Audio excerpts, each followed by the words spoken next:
Hey y'all, welcome back to the Laid Back Homestead. I'm Crystal and today we are planting out our peppers. Now this year I'm doing something a little different. I'm going to be planting out my peppers in 3 different ways, and I'm hoping by the end of the season to not only have a huge harvest of peppers, but be able to determine which method is the best way to grow peppers. So let's get started. So the first way I'm going to be growing my pepper plants out is in my raised beds. Now, I know that my soil temperature is warm enough for my peppers, and you really want your soil temperatures to be above 65 degrees, which we have been consistently above that. We've been into the 80s. So I know that this is ready to go. Now you may notice I am not adding anything into my planting hole. That is because these beds were already amended out with a top dressing of wood ash, granulated fertilizer, and alfalfa pellets. And because I practice compost in place, I have a very healthy worm population in here. So I do not need to be worried about nutrition for a while. And like with everything, I like to plant it deep.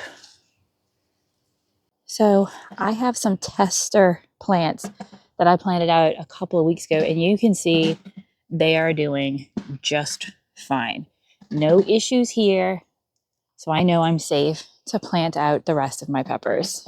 Now the beds all have their peppers. Now the peppers in these back beds, I will be interested to see how they do, because last year I was more focused on tomatoes in these beds, hoping the peppers will do a little better. So the second method for growing my peppers this year is going to be in these self-watering buckets. These buckets are not open to the ground. They have some form of a pipe that you fill up, and once they're full, the water comes out of the drainage hole on the side. Last year, I had this whole row planted out with tomatoes, but we had some rat pressure. So this year I'm going to try peppers because the rats don't tend to mess too much with my peppers, especially my hot peppers. This one here, I have a nice, actually healthy looking Tabasco.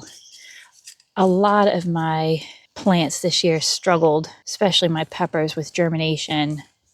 So I'm grateful for everything that I've gotten here. Nice, healthy root system.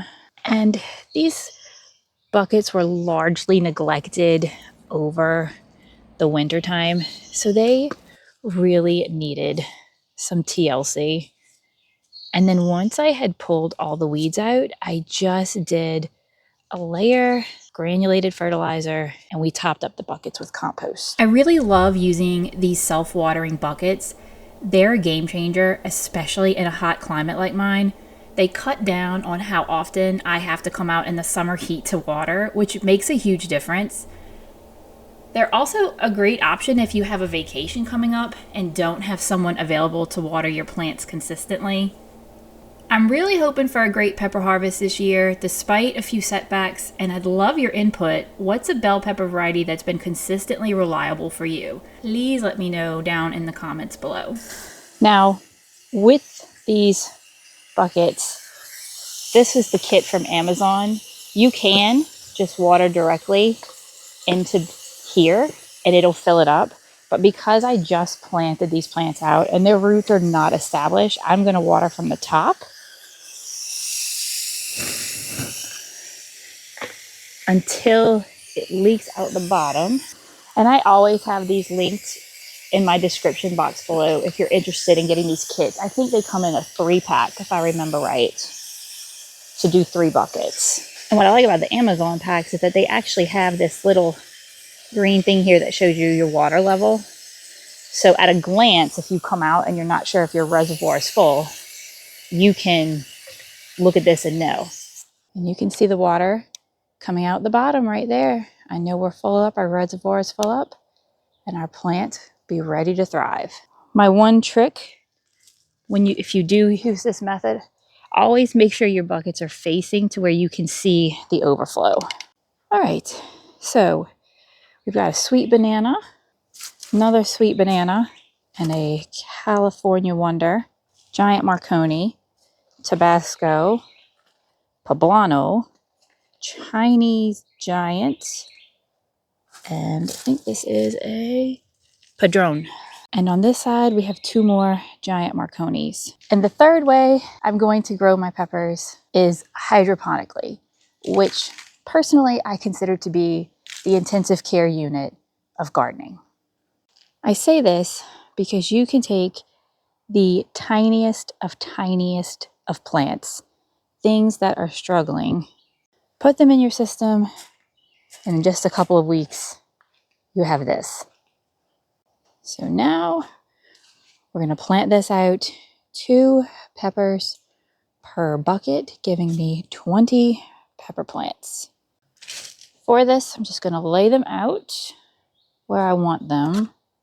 Now you can see we tag team this. I spend the time designing and laying it out. My husband comes behind me and plants out for me. I won't go into too much detail here because I have a whole other video detailing how we plant out hydroponically and all the steps we take. But since I start everything in soil, we do a quick cleanse of the roots and pop it right into the system. And while my husband is planting away, I'm mixing up their nutrient solution. And again, if you're interested in how I did this, I will link my planting the hydroponic system video out where I cover all of that information. We have a couple of padrones here, couple purple serranos, tabascos, some more padrones, poblanos, more tabascos. Can you tell I'm going for a big tabasco haul this year? Big Bertha. This one didn't have a tag, so we shall see. These were just some more California Wonders from our local nursery. Same thing with the sweet banana.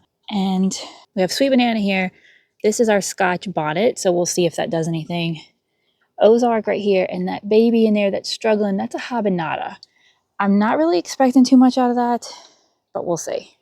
Now, one of the things I'm doing this year is planting extra flowers around my yard to bring in as many pollinators as possible to hopefully help with my pitiful peppers. A little queen lime zinnias. And I'm going to take this time to remind you not to forget to feed the hummingbirds. I saw my first one yesterday, so I know I need to get my feeder set up. So I used to use an old plastic hummingbird feeder, and that worked for years until last year. I noticed the hummingbirds would fly up to it and stop. And so I decided this year we needed to upgrade. And look at this beauty. I am so excited. It's absolutely gorgeous, and I can't wait to see the hummingbirds using this. I went ahead and I just made up a simple solution, 1 part sugar to 4 parts water, heated that up just so it would dissolve, let it cool completely, and then fill up your feeder and hang it for your hummingbirds to enjoy. And if you're in the market for this one, I will go ahead and link it down below. There were other colors, but this is absolutely gorgeous. It just caught my eye right away. So please remember to feed your hummingbirds. Well, we got it all done today. My greenhouse is empty, which can only mean one thing. It's time to start more seeds. If you like this video, go ahead and give it a thumbs up. And if you want to see just how big of a pepper harvest I get this year, I encourage you to subscribe. And until next time, stay blessed.